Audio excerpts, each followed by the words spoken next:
The Chicago Bears have made their first pick in the 2022 NFL Draft, and it is a cornerback. That is Kyler Gordon out of the University of Washington, a player that we have talked about a couple of times, and I think I've mocked him to the Bears a couple of times as well in prior videos. Let's talk about the pick here. You look at his numbers from last year, 45 tackles, couple of picks, 7 pass breakups. Decent size, not huge by any means, 5'11 and a half. You can get by there, almost 200 pounds. Part of a CB unit that included Trent McDuffie at Washington as well. They had one of the best duos in college football. But Kyler Gordon, the newest member of the Bears, George Pickens was still on the board. Some other guys were as well. But I like this pick a lot. The Bears needed another cornerback on their depth chart. They have Jalen Johnson. Tavon Young is there as well. Kyler Gordon can step in and start as a rookie, in my opinion. I'm a big fan of this pick. There's still receivers you can go get in this draft. There wasn't an offensive lineman worthy of selecting here at 39. Maybe the Bears tried to trade down, but you know what? Gordon, this is a BPA pick. Best player available. He was one of my 2 or 3 best players left on the board. I like this pick for Ryan Poles quite a bit. How do you guys feel about it overall? Type A, B, C, D, or F. Get your grades in down in the comment section. Grade the pick of Kyler Gordon to the Chicago Bears. I'd give it like A-. I think it's a really good selection for Ryan Poles. I think he'll start, and it's critical that the Bears get instant contributors in this draft because they need some pieces on both sides of the football. A- for me. Let me know how you would grade the pick of Kyler Gordon. Take a look at the scouting report. This comes from Tom Downey, our NFL draft analyst here at Chat Sports. Really good athlete, and that's something we talked about on prior videos.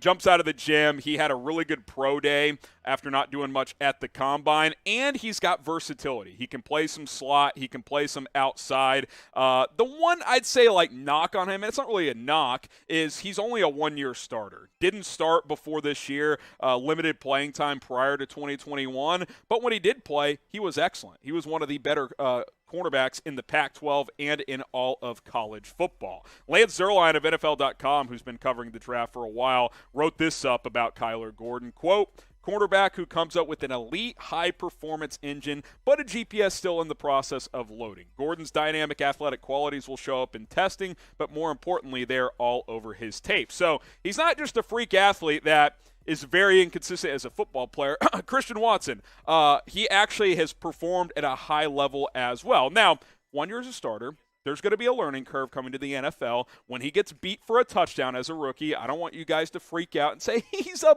bust. Guys, he's a rookie. Like, he's going to get beat, but he's going to make some plays as well. He's a confident player. He'll grow into a starting caliber role. I think he starts from day one. Maybe Thomas Graham competes with him, but Kyler Gordon is a damn good football player and one of the best players that did not go in the first round of the draft, and he was getting a little bit of round one buzz. Make sure you guys subscribe to us here at Bears Now for the best draft coverage all weekend long. We'll have a pick analysis of number 48 coming up, unless they trade down, and then we'll have analysis on the trade down as well. Day 3 picks. We'll have grades at the end of tonight and tomorrow also. YouTube.com/BearsNow. Subscribe. Don't miss any of it throughout the next couple of days. You take a closer look at the numbers that we mentioned briefly earlier. 2 interceptions, 7 pass breakups, 45 tackles. Gordon wasn't targeted a ton. I think he gave up, somewhere in the 40s or 50s in terms of percentages when targeted. Pretty good number as well. Fairly physical. It's not like he gets pushed around on the outside. He holds his ground, which I like quite a bit as well. You look at the Combine Pro Day type of numbers here. Most of these come from his Pro Day. Almost a 40-inch vertical. Really, really springy, really bouncy. Good in the shuttle drills as well. 4.52 isn't like blazing speed, but it's perfectly fine. Especially if you have good athletic traits elsewhere and if you have good technique, which he does. 20 on the bench is pretty good for a corner as well. Pretty good strength on that front as well. I love this pick, man. I really do. Ryan Poles he said he's going to build this team by getting good football players. This is a good football player. Could you have gone receiver? Yeah. Would you have liked for one of these offensive linemen that went round 1 to fall to you? Sure. But at the end of the day, the board is what the board is, and you get a good football player in Kyler Gordon here at 39. So you look at the depth chart coming into the draft, I think he plugs into CB2. I think Jalen Johnson's your starter on one side, Kyler Gordon's your CB2, Tavon Young is your slot corner. And then, competition. Thomas Graham, Kendall Vilder, Duke Shelley get pissed off and compete at training camp, not only for roster spots, but hell, outperform some of these guys. If you think you're worthy of starting, I think you're going to see a lot of competition from this new coaching staff. Matt Eberflus is, he's a football guy, right? Like, he's going to preach competition into OTAs and into training camp. And Kyler Gordon's going to have to earn a starting role. He's not just going to be handed that from the beginning. Make no mistake about that. He will have to earn that from Matt Eberflus, from Alan Williams, the defensive coordinator. He'll have a lot to prove, but on the surface, it's a good pick. I think it has potential to be an incredible pick if he reaches his potential, because with his athletic traits and ball skills, he has an opportunity to be a damn good football player. Are you hyped for Kyler Gordon? Type me if you are.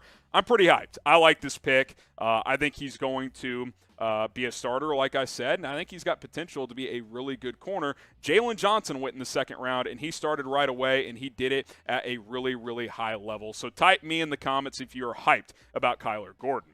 I'm also hyped about the Call-In app, a new app that we have partnered with here at Chicago Bears Now. It's an audio social podcasting app, basically Twitter Spaces, but better. You're allowed to call in, ask me questions. We can talk back and forth. There's a live chat in there as well. So I want you guys to subscribe, chatsports.com/BearsCallIn. You can subscribe on your desktop or on your phone, but really download the app on your phone. That's really what you want, because you can't call in from your desktop. You got to have mobile device, whether it's iOS or Android. Chatsports.com/BearsCallIn will redirect you to subscribe to our page. You'll be able to download the app as well. That way, you guys are good to go. And be sure to enable those notifications so you guys know when we go live.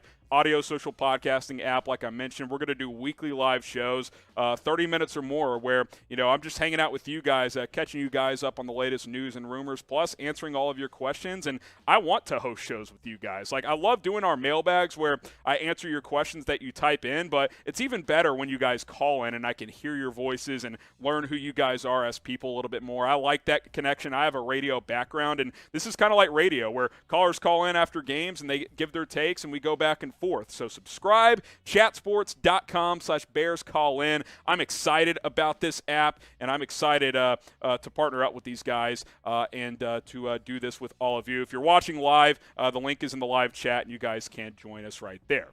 All right, so Kyler Gordon's the pick. Let's kind of talk about where the Bears go from here. They fill that cornerback need. I think you're good there for now. 6 total picks. One of them is in now, obviously. You need to get Justin Fields more help, so I think offensive line, receiver, those are your needs moving forward here. It could be interior or tackle. I think both are very much a possibility. You look at the remaining picks here. As of now, Kyler Gordon, you got 48 coming up. We'll have a video breakdown of that. 71 after that. I think you could see the Bears trade down from one of those picks. You got the 5th-round pick at 148. You also got 150 tomorrow as well. And then you've got 186 in the 6th round. 6 total picks. I'd like to get 2 more. Can you get up to 8? I think trading down from 48 is a possibility, but we will see what happens. I like where the Bears sit at this point in time. Final thoughts on Kyler Gordon. Again, it's a good pick. I think it's a starter. I think it's, it's safe but not too safe. Like, you needed to get an impact guy here. I think you did that. I really do. Now, nothing's a guarantee in the NFL draft. 12 months from now, maybe we're trying to replace Kyler Gordon as a starter. Very much a possibility. But for now, he's a starter in my opinion. He'll have to earn it on the practice field, but I like this pick quite a bit. All right, who should the Bears draft next? Depending on when you're watching this, certain guys might be off the board. Who do you want the Bears to draft with their next pick? Let us know, and we'll see you at pick 48 with another draft pick breakdown.